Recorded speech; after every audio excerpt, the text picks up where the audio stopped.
Mobile water, unique in every way. Citi Prime News at 12 midday. Update you on all the running stories and connect you to the newsmakers. Citi News.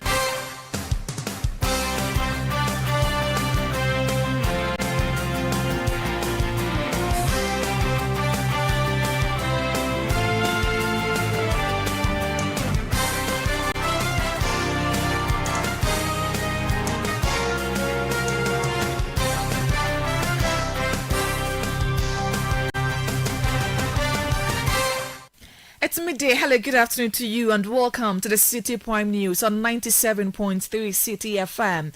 The news is live from our studios at number 11 Dr. Martin Loop in Adabraka, Accra. We are also live on all affiliates across the country. In the Western region, we are live on Beach FM 105.5 and Sky Power FM 93.5, both in Takoradi. Northeast region, we are live on Nobia FM 98.1 in Nalarigo. Northern region, North Star Radio 92.1 in Tamale. Upper East region, we are live on Recast FM 92.1 in Bongo Namo and Mike FM 105.3 in Navrongo. Upper West, we are live on Tumpani Radio 88.5 in Nadoli and Drapa FM 96.1 in Drapa. The news is also live around the world on citynewsroom.com. I am Hawa Idrisu Mustafa. Coming up, 12 confirmed dead following a stampede at the Elwak Stadium in the ongoing Ghana Armed Forces military recruitment exercise. We are live from the Elwak Stadium in Accra and across the various regions for live updates. Preliminary investigations indicate that the stampede was triggered by an unexpected surge of applicants who breached security protocols and rushed into the gates ahead of scheduled screening at about 6:20 hours.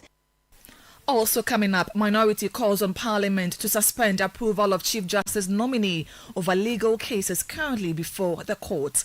Still ahead, over 300 foreign nationals arrested for possessing Ghana cards and seeking Ghanaian passports. So far, we have rounded up 375 people who we believe are not Ghanaians. And what surprises us is that even though during the vet. And later, Professional Footballers Association of Ghana probes reports of ex-Black Stars player Sule Ali Muntari's alleged arrest in Dubai.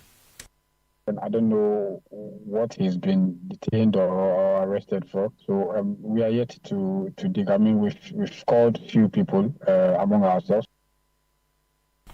All that and more on Citi Prime News, which is also live in the Ashanti region on Focus FM 94.3, on KNUST campus in Kumasi, Orange FM 107.9, also in Kumasi.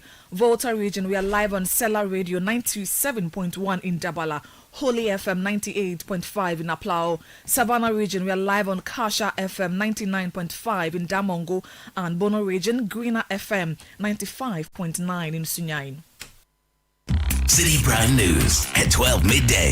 Update you on all the running stories and connect you to the newsmakers.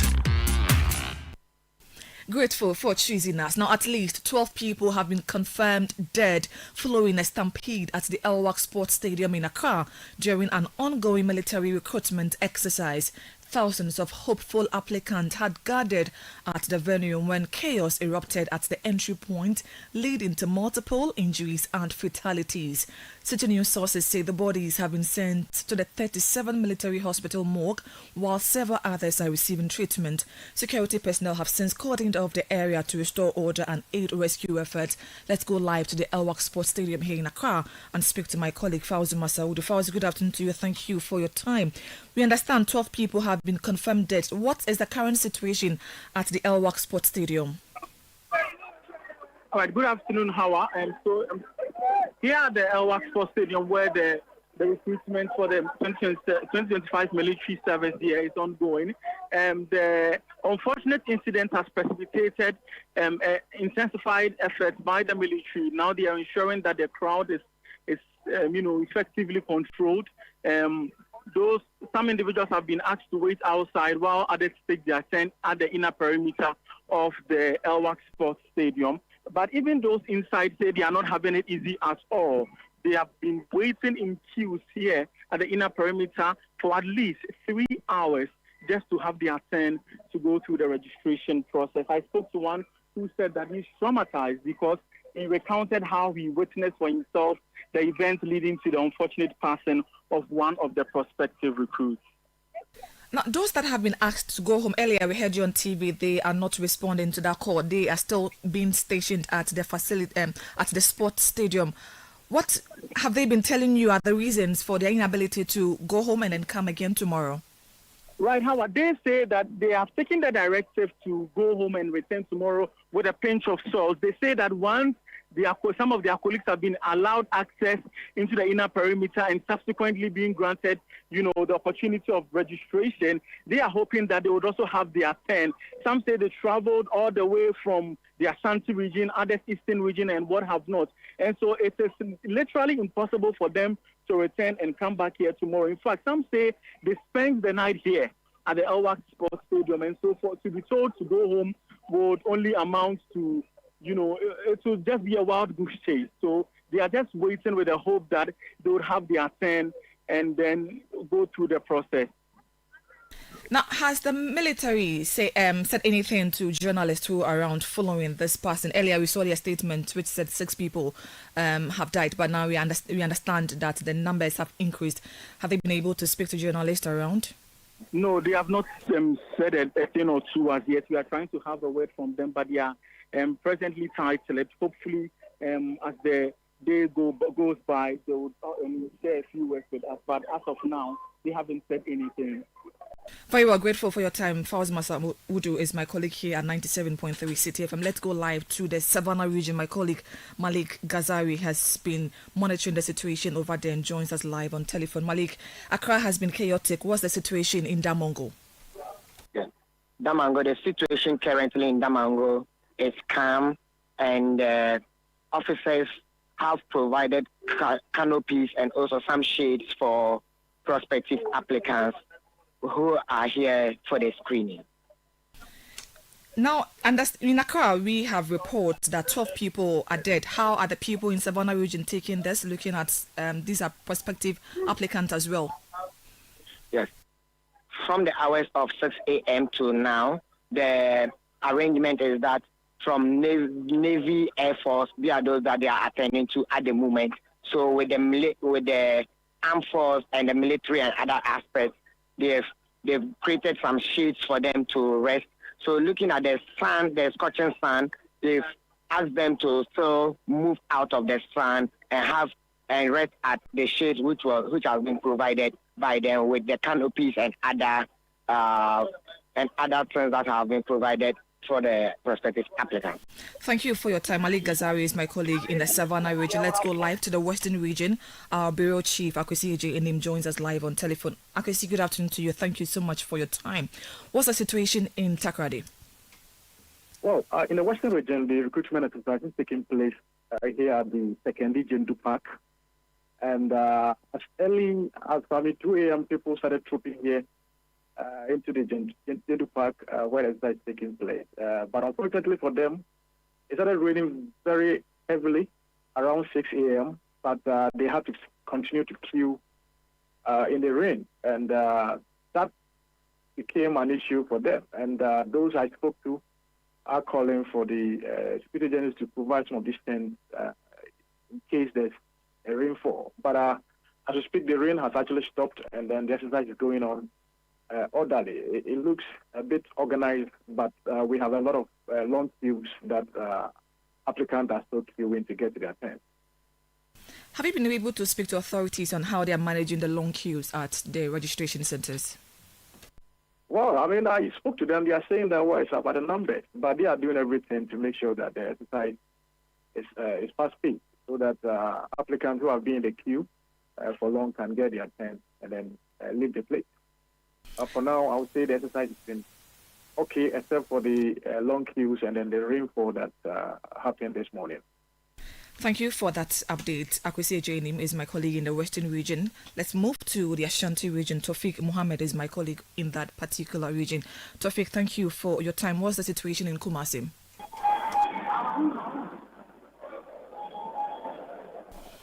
Hello, Tofik. Yes. Good afternoon to you. Thank you. What's the situation in Kumasi with regards to the ongoing military recruitment exercise? Okay. Thousands of, recruits are here at the Baba Yara Sports Stadium.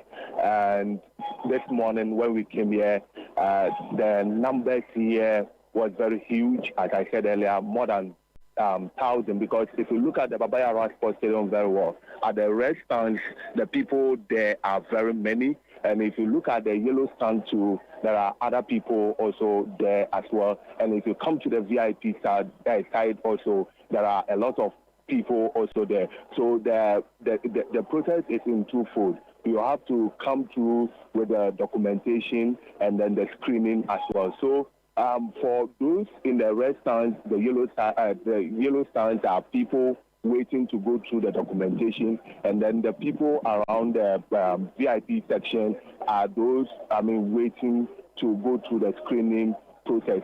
But the numbers, as I'm speaking to you right now, people are still coming in, and they are coming in with their parents and then guidance as well. And because of what happened in Accra this morning, the hierarchy of the military have put in place measures to ensure that there is no stampede here. So the Ghana Ambulance Service is on standby to ensure that the process goes through smoothly. So right now, the ambulance, I can count about 3 ambulance, vehicles around the Baba Yara Sports Stadium. So and then the heat here too is very, very, very, very, very bad. So they are, they're putting in place measures to ensure that all the recruits goes through the process smoothly. Thank you for your time. Tofik Mohammed is my colleague in the Ashanti region.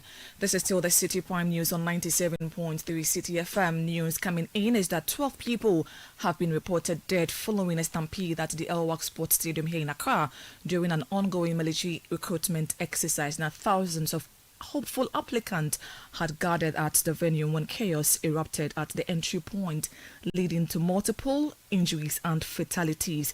City news sources say the bodies have been sent to the 37 military hospital morgue, while several others are also receiving treatment. We have taken you to the Ashanti, Western, Savannah regions. Let's now go live. We'll be joined shortly by our colleague in the northern region. Now, this is still the City Prime News on 97 Citi FM. The news is that 12 people have been reported dead following a stampede at the Elwak Sports Stadium. Now, still to come, we will tell you more on that. Plus, minority calls on Parliament to suspend approval of Chief Justice nominee over legal cases currently before the court. We have details of that, plus other stories coming up shortly.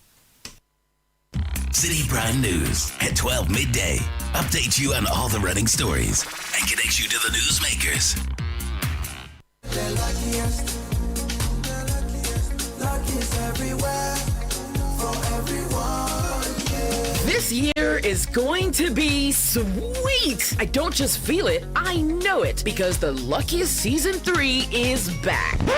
And I'm about to show you how to grab your golden ticket.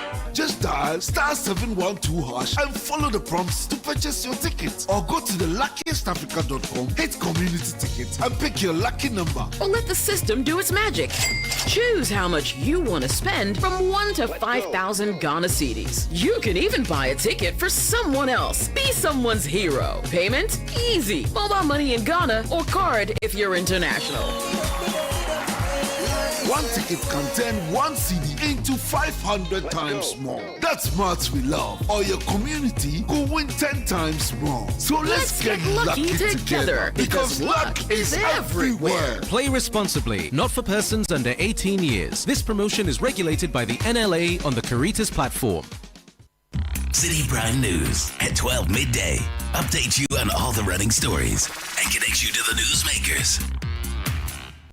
You're welcome back. The Ministry of Foreign Affairs says 379 foreigners have been arrested for possessing Ghana cards and attempting to acquire Ghanaian passport. Foreign Affairs Minister Samuel Okudzeto-Ablakwa explained that the rise in such cases is due to the growing value of the Ghanaian passport, which now allows visa-free travel to 42 countries. He added that the new security measures have been introduced to prevent future breaches. We have outlined a number of enhanced security measures. I can confirm to you that we are rolling out a no-nonsense approach. Any foreigner who attempts to lay hands on our passport will be promptly apprehended and prosecuted. So far, we have. That was the Foreign Affairs Minister Samuel Okudzeto-Ablakwa. Apologies for the poor quality of that inset. Now, more than 300 suspects have been arrested in a joint police and military operation in parts of the Ashanti region, including Dajin, Obuasi, Awona, and Obuasi in Shayeso. The crackdown follows the IGP's deployment of hundreds of officers on November 12 to boost security and maintain order. The Ghana Armed Forces and police have launched similar coordinated operations in the Ashanti, Volta and Ahafo regions, targeting persons believed to be part of recent attacks on NIMOS officials. Government will outline a more aggressive push for job creation, private sector expansion and post-IMF economic recovery when Finance Minister Dr. Kasia Olatu-Forson presents the 2026 budget and economic policy to Parliament on Thursday. The budget, the first full financial year plan under the Mahama administration, is expected to consolidate the gains made in 2025 and outline strategies for inclusive growth. Stakeholders are eager to see how the policy will balance investment, spending and fiscal discipline in the year ahead. There is more in the following report. The 2026 budget will be anchored on 9 core objectives to push Ghana's recovery into a new phase. The priorities include reducing hardships, ensuring macroeconomic stability, restoring fiscal and debt sustainability, and rolling out bold structural reforms. Government will also focus on rebuilding investor confidence, achieving inclusive and sustainable growth, protecting low-income earners and vulnerable groups, as well as creating sustainable employment opportunities. The budget further aims to restore good governance and intensify the fight against corruption. For 2026, government is targeting real GDP growth of 5%, a primary surplus of at least 1.5% of GDP, a debt to GDP ratio of 55%, inflation within the 8% band plus or minus 2, and gross international reserves of no less than 3 months of imports cover. We expect the 2026 budget to focus more on growth. We also expect the government to empower the private sector in the 2026 budget, considering the fact that the government alone cannot create the jobs. The government is always the enabler, creating the appropriate environment for businesses to take advantage of. And so we expect a full implementation of the 24-hour economic policy, which is intended to capacitate the private sector to create the decent jobs that we want. Head of Finance at Meban Capital, Nelson Kojoku-Agbeji, ending Ni Lati's report. The Attorney General's Department says it will call for witnesses in the trial of businessman and politician Bernard Nchibu-Isiako, popularly known as Chairman Wontumi, who is accused of engaging in illegal mining on the Samaboy concession. A scheduled case management hearing was postponed after prosecutors served additional disclosures on the defense. Lawyer for Chairman Wontumi, Andy Apiakobi, says the defense will review the document before the next sitting. Attorney General served as fresh witness statements today. 2 more witnesses. It means that we need to study the witness statements before we come back to the court. So the matter has been adjourned to 27th of November for us to come and have the CMC. So the business of the day of the CMC didn't happen today.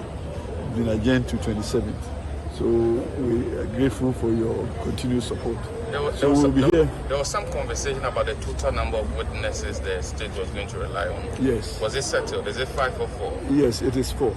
The Attorney General had suggested 5, but from the records, we only have 4 witness statements. So we brought that to the attention of the court, and therefore upon the reconciliation, we have now come to the position that we are going to be dealing with 4 witnesses, and that is all for the day.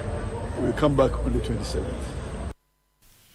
Andy Apiakobi's lawyer for Chairman Wontumi, Deputy General Secretary of the New Patriotic Party Haruna Mohammed, has confirmed the release of former Deputy Executive Director of the National Service Authority, Gifty Owari Mensah, after she met the 10 million cedis bail condition set by the court.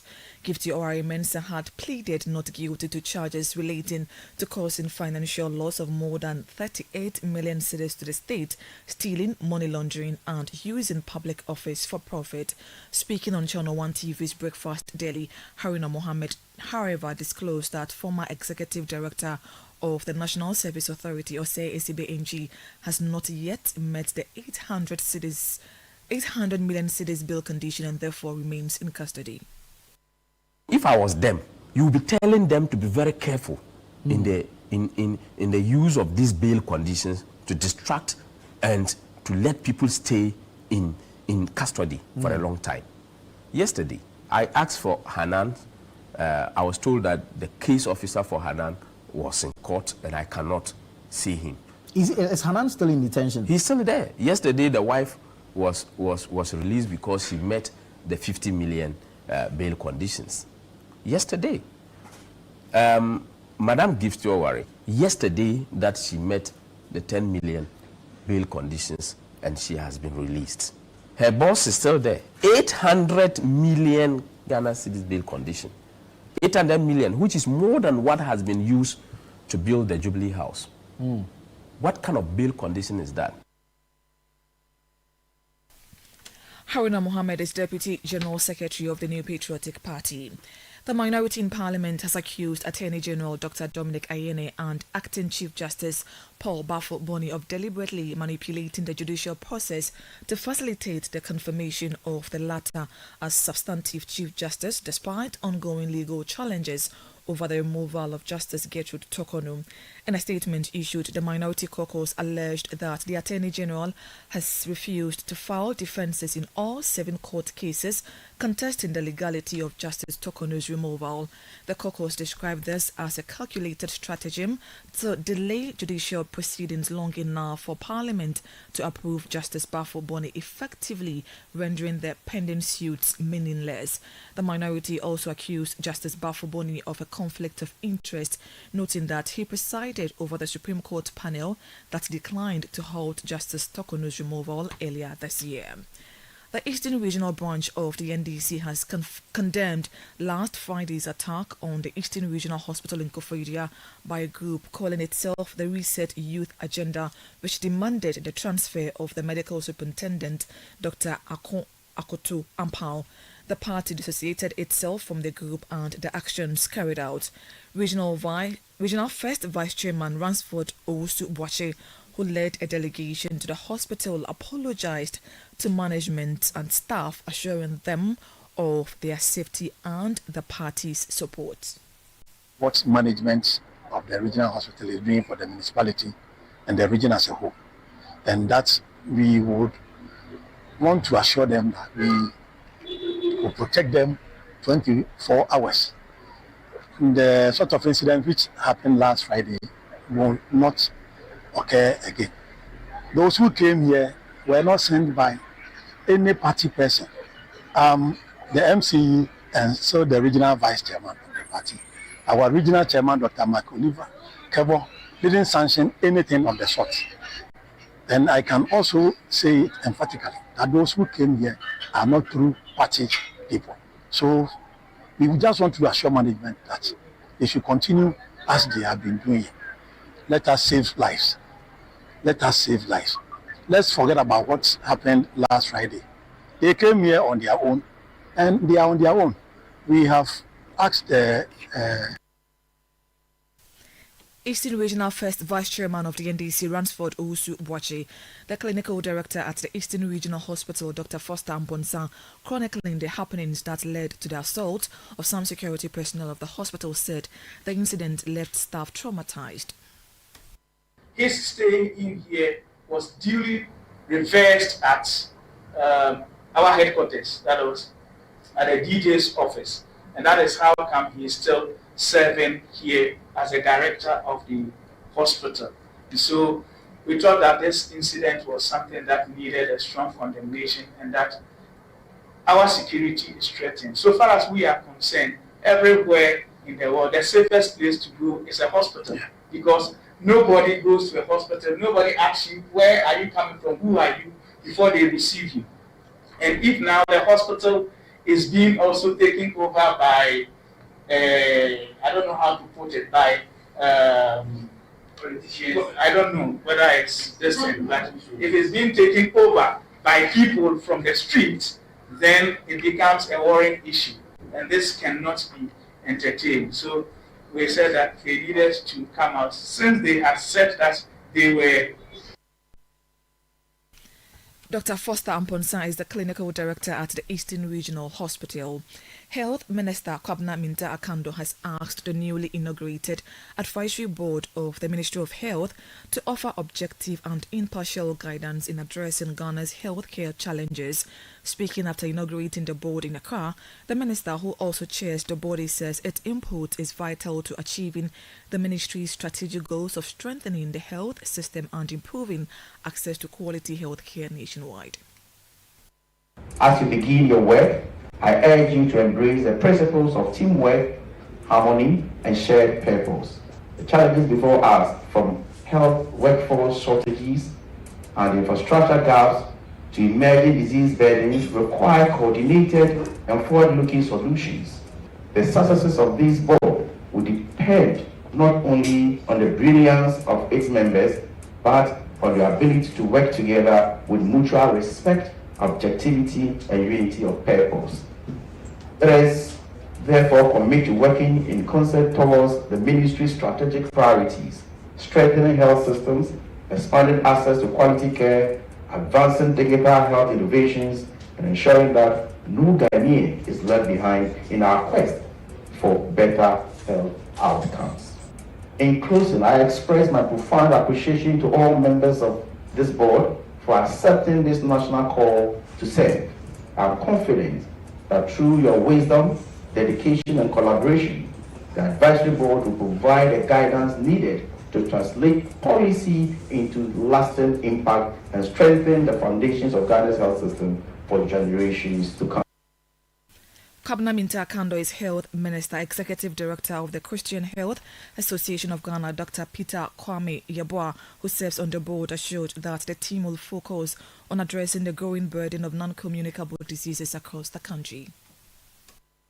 Because of the life and safety issues that require, and ultimately to improve service delivery, which is the ultimate, the end point, the outcome that all of us expect. So our role basically is to strengthen our health system of Ghana, in service provision, in financing, regulation, so that health outcomes will improve, and to address emerging health conditions like non-communicable diseases, which account for probably the highest cause of OPD attendance. That was Executive Director of the Christian Health Association of Ghana, Dr. Peter Kwame Yeboah. The Professional Footballers Association of Ghana says it is aware of reports about the alleged arrest of former Black Stars midfielder Sule Ali Muntari in Dubai. Speaking to Citi News, PFAC's head of player relations, Yusuf Chipsa, stated that details remain unclear, but the association is working to verify the claims. He assured that the PFAC is closely monitoring the situation to gather accurate information. I don't know what he's been detained or arrested for. So we are yet to dig. I mean, we've called few people among ourselves. Our president, Samuel Ostoku, for our general secretary. So we try to get more information as to the authenticity of the news and to see how best we can also play a role. But Chesa, what has been the actual state of Muntari? Because I've seen people talk about the fact that he's not been himself lately. I don't know if the PFAG or you have reached out to him personally to actually know what he's been up to. You know, Sule naturally he's an indoor person, or he's not an outdoor person. You don't get to see Sule outside most times. So I mean, it is not as if he's somebody that used to go out a lot and now you've not seen him. But he's been there, and we used to touch base once in a while. So. That was the head of player relations at the Professional Footballers Association of Ghana, Yusuf Chipsa. Meanwhile, a representative for former Black Stars midfielder Sule Ali Muntari has dismissed reports claiming the footballer has been arrested in Dubai. In a statement, Samuel Enim Ado clarified that Muntari is safe and currently living in Dubai, focused on his personal and business engagement. He described the report as false and misleading, urging the public and media to disregard the rumours surrounding the former AC Milan player. And that's it for today's edition of the City Point News, which has been live from our studios in Adabraka in Accra. The news was also live on all affiliates across the 16 regions of the country. Please log on to citynewsroom.com for more stories. I am Hawa Idrisu Mustafa. Thank you for your time. City News. We speak first. Reach our hotline on 0302 224959 and get interactive on Facebook, City 97.3 FM, and on Twitter at City 973.